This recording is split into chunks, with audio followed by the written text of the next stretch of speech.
Greetings, everyone. This is Aaron Budge coming to you from Minnesota State University, Mankato. Happy to be part of this Geo-Institute Foundations series and wanted to share a little bit about one of my favorite people, one of my favorite mentors and heroes, really, Dr. Joe Caliendo.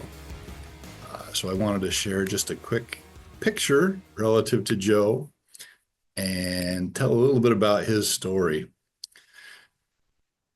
So Joe had a unique path into academia. I met him, of course, as he was teaching at Utah State University, but his path to get to that point was a little bit different than many. He had a Bachelor of Science in Civil Engineering, so no big surprise there, from the University of Detroit. He followed that with a Bachelor of Science in Oceanography at Humboldt State University, so that's fairly unique. He was a U.S. Navy veteran, a Navy diver, not a lot of civil engineers in the Navy diving world, and perhaps most proud to be a CB underwater construction team member, so one of the CBs. He subsequently went on to be a state geotechnical engineer for the Florida Department of Transportation and had some adjunct professor appointments with Florida State University, with the University of Florida. He would later go on to complete a PhD at Utah State University and join the civil engineering program at that point. So this picture is of him, and this is on the site just a little bit west of campus, what we called the drainage farm, where we had some driven pile demonstration sites and other things. So signature there on the pile. It was driven in almost 10 years ago in 2015. So just as a reference, another picture or two with another of my heroes, Mohammed Hussein. Mo is there with Joe. They were very close colleagues from the Florida time and subsequently. They taught the ASCE Deep Foundation Design and Construction Quality Control Workshop for a number of years together, along with Frank Townsend and Jerry DiMaggio. So Mo was very tight with Joe, and basically Joe would introduce me to Mo, and we still have associations today. So with that, I'm going to stop sharing and share a little bit about my own personal experience here relative to how Joe has been an impact on me. So again, he had finished his PhD degree later in life than many, had a wealth of experience in industry, especially in the Florida DOT period, and was teaching at Utah State when a young farm kid, an energetic farm kid from northern Utah, came upon the scene and looking at civil engineering as a career path. Thought it would be worth a shot. So I knew of Dr. Caliendo. I knew Dr. Joe a little bit, but didn't have him for a class until my junior year. I had the Soil Mechanics 1 class from Joe. Nothing too outrageous, nothing too crazy. He was definitely dynamic. He knew a lot of good stuff. Great in the classroom, fantastic instructor. I don't know if I should have been dissuaded. I say this carefully, I ended up with a B+ for the class, which was the lowest engineering course grade I had received to that point in my career. I admit I got a B in my Calculus 2 class, so it wasn't the lowest grade I got. But I wasn't dissuaded. I kept going, thought soil mechanics was pretty cool. Ended up having Lauren Anderson taught the second class, the Soil Mechanics 2 class. And then lo and behold, I'm back in Joe's class for the undergraduate foundation design class. So that class went pretty well. I had an opportunity to start working with Joe as a graduate assistant. So I was assigned to teach the undergraduate soil mechanics labs as part of my duties, along with working with Joe on a project funded through the Utah Department of Transportation, where we had what we lovingly called the bucket of mud, which was a big tank full of soil that we actually compressed to various overcompression ratios or overconsolidation ratios, and inserted model piles, some model piling into this clay material, which allowed us to do some lateral load testing on some small scale pile groups. And that would become my master's thesis, working in this bucket of mud. And Joe was there for every minute of it. We had some great opportunities, lots of challenges, lots of frustration on my part as things didn't go as quickly as we would like, but it ended up being a great project that I got a lot from. So continuing forward, I finished my master's degree. As I was getting close to finishing, Joe had seen me in the laboratory setting, teaching the labs, and said, you really should think about considering an academic career, working on a PhD and thinking about teaching. So I thought long and hard about that. I had enjoyed teaching the lab and kind of soft committed to doing that. And lo and behold, Joe was a guitar enthusiast. So Joe loved the acoustic guitar, and he was taking a class on campus for this acoustic guitar class. And that class happened to conflict with the surveying class that he was also to be teaching.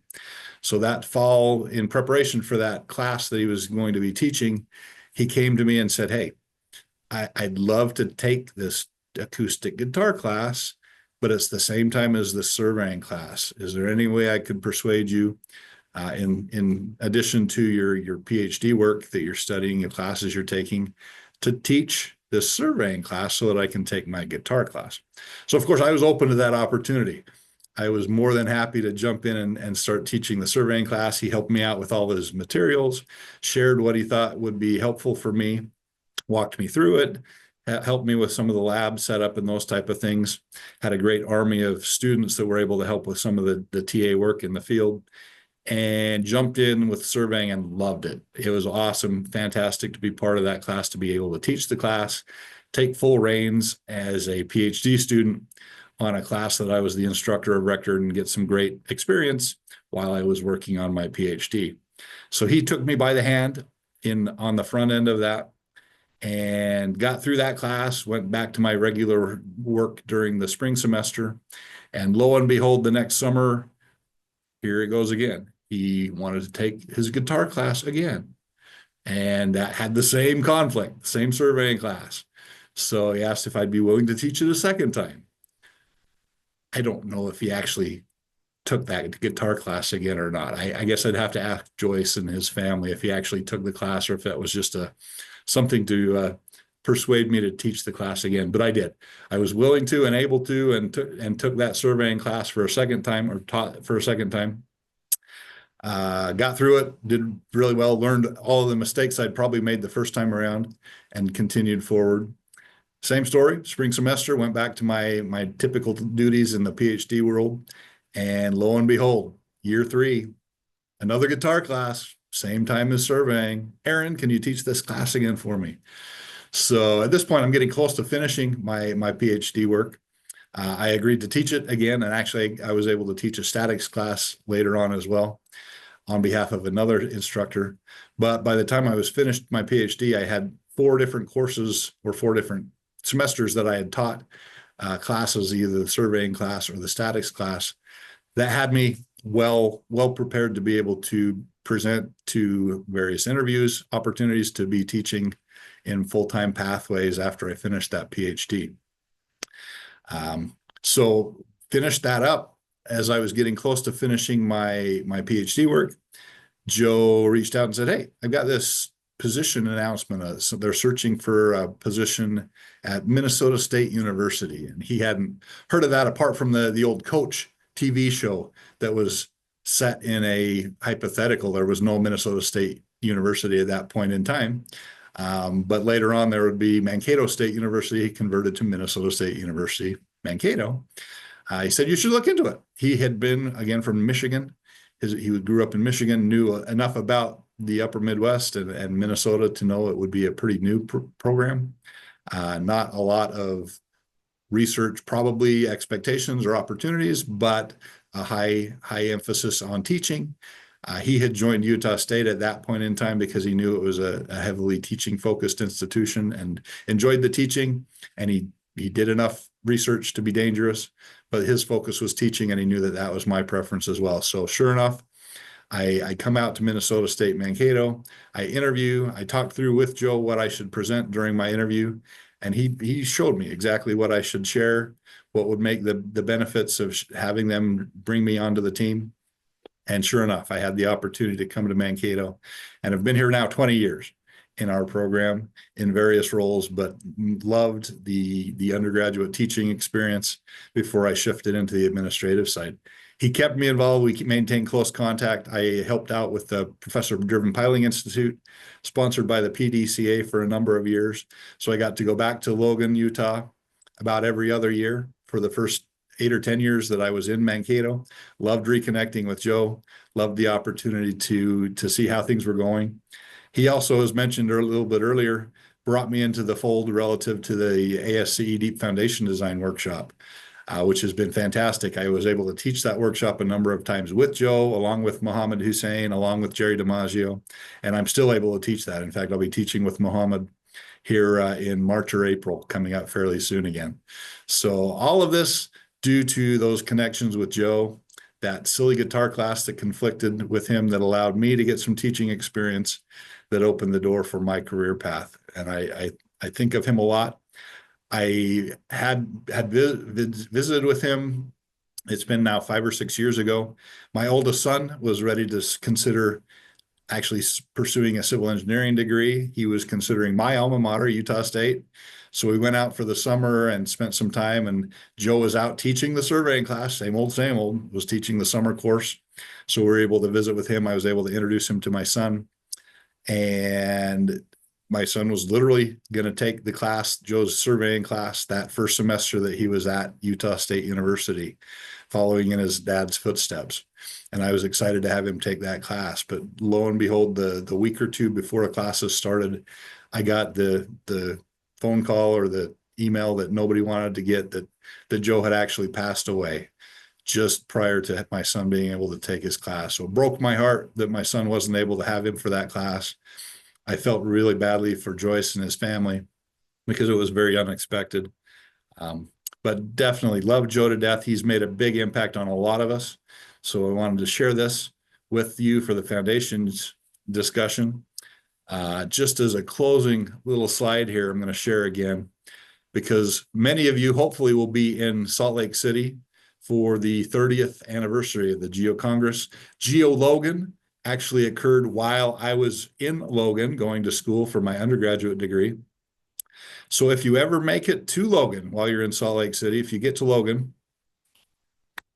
let's advance the slide here. If you make it to Logan, there is what's called the Scotsman's Corner in the Student Union building, where you can get some pretty nice snacks. And there's this kind of fun little Marv'n'Joe. It's a sandwich that's named after Dr. Marv Halling and Dr. Joe Caliendo.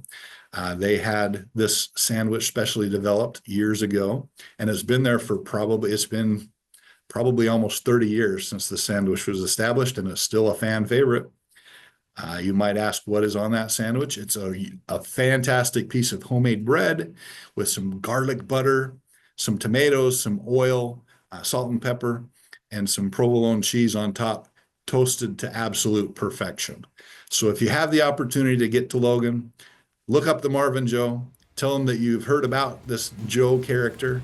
I love him to death. I appreciate this opportunity to share a little about my experience with Dr. Caliendo. I wish Joyce and the Caliendo family the best. I think the world of Joe, and I appreciate all that he's meant to me and my opportunities in life. So thank you, Joe. Appreciate it. Till we see you again.